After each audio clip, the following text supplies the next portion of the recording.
بسم اللہ الرحمن الرحیم وبہ نستعین وهو خیر المعین وصلی اللہ علی سید الانبیاء والمرسلین وعلی آلہ الطاہرین المعصومین اما بعد۔ بہن بھائیوں کی دوری کے حوالے سے آج کے سیشن میں کچھ معروضات پیش کرنی ہیں۔ کیا یہ خوب ہو کہ ہم اللہ کی کتاب سے استفادہ کرتے ہوئے جہاں اس نے بہن بھائیوں کا تذکرہ کیا ہے اس کو دیکھیں، رشتوں کی اہمیت کو جانیں، رشتوں کو نبھانے کے طریقے سیکھیں، اور بالخصوص رشتوں میں دوریاں پیدا ہونے کے اسباب پہ غور کریں۔ یہ تین چیزیں اگر آپ مد نظر رکھیں، قرآن مجید نے 3 جگہ پہ بھائیوں کا تذکرہ کیا ہے۔ سب سے پہلے اس خلقت میں 2 بھائی جناب آدم کی اولاد حابیل و قابیل، ان کے تعلقات اور وہ حالات، پھر جناب یعقوب کے بیٹوں اور آپس میں بھائیوں کا ایک تعلق، وہ اور ایک خوبصورت تعلق اللہ سبحانہ وتعالیٰ نے جناب ہارون اور جناب موسیٰ کا بیان کیا ہے۔ بہرحال ایک ایک تعلق قابل غور اور اس پہ دقت کی ضرورت ہے۔ جناب موسیٰ جب مدین میں جاتے ہیں تو وہاں 2 بہنوں کا تعلق ہے، تذکرہ ہے، اور جناب موسیٰ ہی کے ساتھ بہن اور بھائی کا ایک تذکرہ ہے کہ وہ رشتہ کیسے ہے۔ تفصیل میں جانے کا وقت نہیں ہے، دیکھیے ان رشتوں کو، ان رشتوں کی اہمیت کو۔ لیکن نہج البلاغہ سے جناب امیر علیہ السلام نے 2 مقامات پر خصوصیت سے رشتوں کے تعلق کا مقام اور اہمیت بتلائی ہے۔ خطبہ نمبر 23 ہے، ہمارے کچھ ویڈیوز تفصیل سے رشتوں کی اہمیت کے عنوان سے موجود ہیں، ان کو دیکھا جا سکتا ہے۔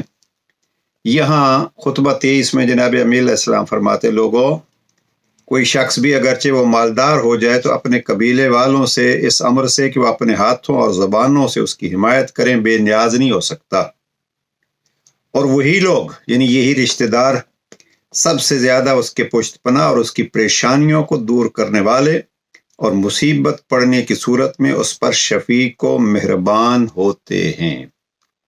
ایک ایک جملہ قابل وضاحت۔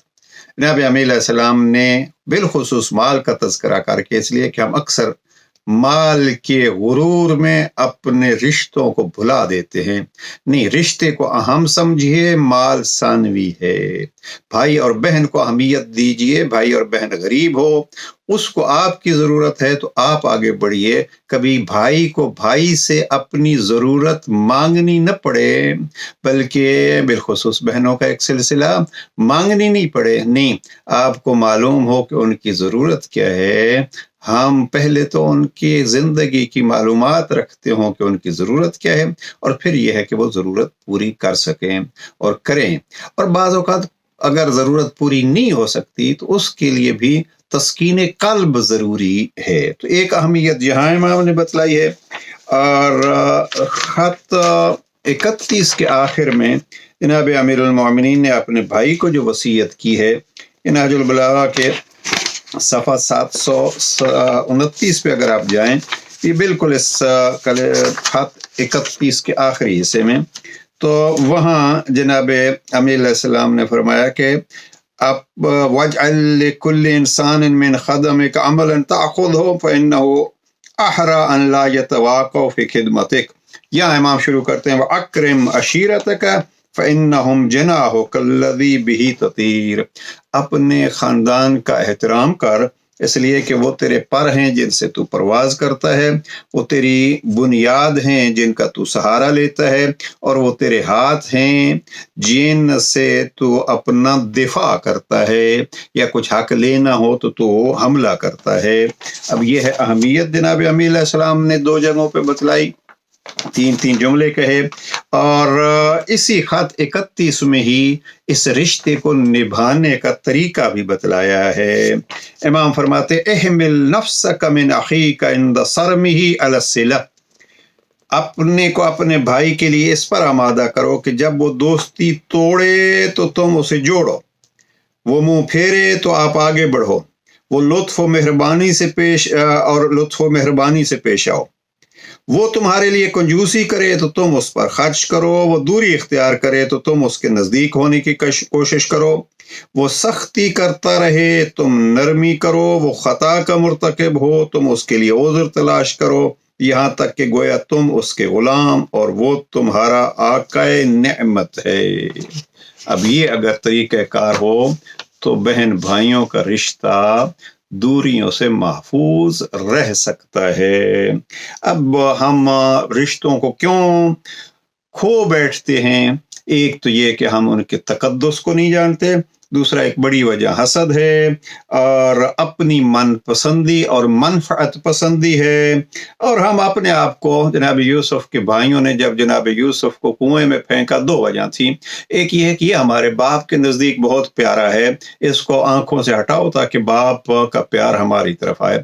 دوسرا یہ ہے کہ نحن عصبہ، ہم بڑے طاقتور ہیں، یہ کون ہوتا ہے؟ نہیں، اللہ عزتیں دیتا ہے، اللہ کے قریب ہو جاؤ، کسی سے بھی رشتہ رکھو تو اللہ کے لیے، اور حسد اور اپنی منفعت نہیں۔ اور آخری جملہ عرض کروں، کوشش یہ ہونی چاہیے ہم دوسروں کے لیے خوشبو بن جائیں۔ اب وہ اگر دروازہ بند کر دیتا ہے تو خوشبو کا کام یہ ہے کہ وہ دروازوں کے چھوٹے چھوٹے سوراخوں سے بھی اس تک پہنچتی ہے۔